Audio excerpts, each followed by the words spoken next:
华视好新闻来看中华二林的天人宫，加160份的普渡品、4800公斤的白米，以及5只400大斤重的大猪公来甲分册，送予婚林家户的服务家庭。而且庙方阁甲奖信奖所寄付的50万，用来作为家户中心的急难救助金甲奖学金，希望大家会当带动大家伸出着援手，帮助需要帮助的人。 中华二林天人宫将160份普渡的贡品、4800公斤的白米，甲5只400大斤的大猪公，送予婚林家福服务的家庭。他们需要我帮助的家庭很多，所以包括建管啦，还有物资啦，还有这个现金啦，那时候到现在已经超过500万。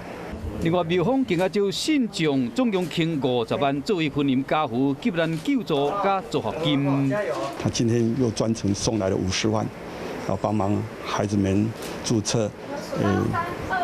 帮助家庭们解困。 婚林教育中心嘛表示讲，真感谢二林天人宫带来物资甲善款。今年受到疫情影响，来自社会捐款差真济。因为好佳在有亲像天人宫等等的宗教团体甲善心单位斗相共，会会使来照顾服务的家庭。